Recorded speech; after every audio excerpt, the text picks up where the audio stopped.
வணக்கம் நண்பர்களே, நான் உங்கள் துரைசிங்கம் பேசுகின்றேன். மலர் மருந்துகளிலே 38வது மருந்து. இது ஒரு நட்சத்திர அந்தஸ்து பெற்ற ஒரு மருந்து. இது வில்லோ, WILLOW, வில்லோ. குணாதிசயம் பார்த்தீங்கன்னா, பிறரை குற்றம் சாட்டுதல், தான் செய்த தவறுகளை கூட பிறர் மேல் குற்றம் சுமத்துதல், கணவன் மனைவி சண்டை, சுயநலவாதிகள். வில்லோவோட கேரக்டர் என்னன்னா, பிறரை குற்றம் சாட்டுதல், தான் செய்த தவறுக்கு கூட பிறர் மேல் குற்றம் சுமத்துதல், கணவன் மனைவி சண்டை, சுயநலவாதிகள். வில்லோ நபர்கள் பார்த்தீங்கன்னா எப்படின்னு கேட்டீங்கன்னா, தங்களுக்கு ஏற்படும் துரதிர்ஷ்டமான காரியங்களுக்கும் துன்பங்களுக்கும் மற்றவர்கள்தான் காரணம் என குறை கூறிக்கொண்டே இருப்பார்கள். தங்களுடைய கவனக்குறைவால் ஒரு தவறு நேர்ந்து விட்டாலும் கூட அதை மற்றவர்கள் குற்றம் கூறவே பார்ப்பார்கள். மற்றவங்களை சொல்லிட்டோம்னா நம்ம தப்பிச்சுக்கலாமே. கடவுளுக்கு கண்ணில்லை என்பார்கள். தங்கள் தோல்விக்கு தாங்களே காரணம் என்பதை ஒப்புக்கொள்ள மாட்டார்கள். இப்படிப்பட்ட நபர்களை வில்லோ மாற்றும். அப்போ இந்த விஷயங்கள்லாம் ரொம்ப ஒரு ஒரு இன்ட்ரெஸ்டிங்கான ஒரு விஷயம். இது பெரும்பாலும் நம்ம பார்த்தோம்னா, வீட்டில் கணவன் மனைவி பெரும்பாலும் இந்த பிரச்சனைகள் வரும். இந்த குற்றம் சாட்டுதல் அப்படிங்கிறது எல்லாமே வரும். அடுத்து பார்த்தீங்கன்னா, குழந்தைங்களை திட்டுற அம்மா. இந்த அம்மா என்ன பண்ணுன்னா, இது பண்ற தப்புகளை எல்லாத்தையும் அந்த குழந்தை மேல போட்டு திணிச்சு அதை போட்டு அடிக்கிறது. இதுக்கு என்னென்ன காட்டணுமோ எல்லாத்தையும் குழந்தைங்க மேல காட்டக்கூடிய ஒரு தாய்.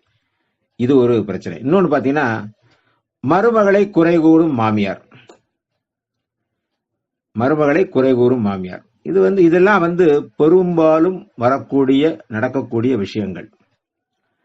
இவங்க எப்படி இருப்பாங்கன்னா, திருப்திப்படுத்தாத நபருக்கு வில்லோ கொடுத்தால், குற்றம் கூறும் நபர்களுக்கும் வில்லோ கொடுத்தால் அதிலிருந்து அவர்கள் மாறுவார்கள். பெரும்பாலும் வில்லோ நபர் எந்த இடத்துல இருந்தாலும் அந்த இடத்துல சோக சூழ்நிலை தான் நிலவும். எதை பத்தியாவது யாரை பத்தியாவது குற்றம் குறை சொல்லிக் கொண்டே இருப்பார்கள்.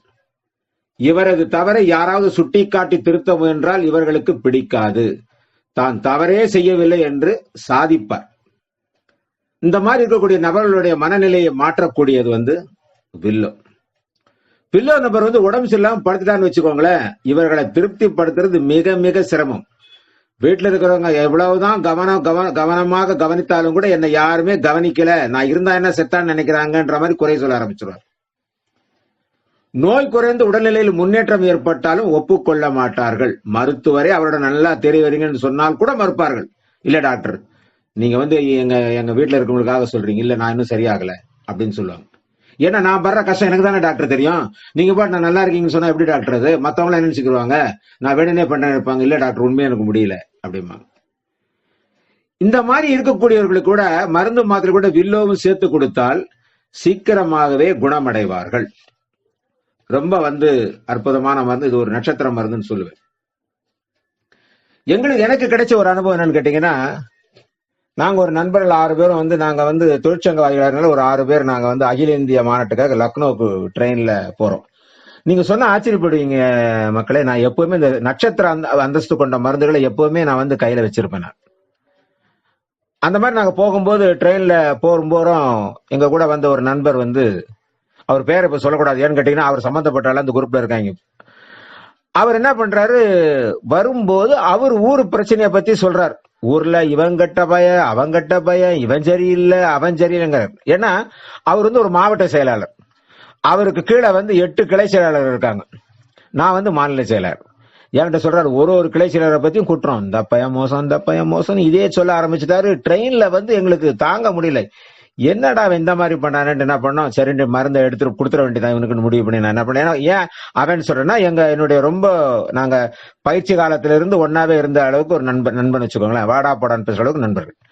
என்ன பண்ண அவனுக்கு என்ன பண்ண, ட்ரெயின்ல போறதுனால அப்ப இந்த காப்பி டீ வரும்போதெல்லாம் ஒரு வேளையை போட்டு கொடுக்க ஆரம்பிச்சிட்டோம்.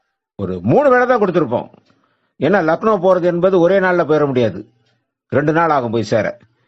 அதுக்கு பிறகு பார்த்தா யார பத்தியுமே பேசல.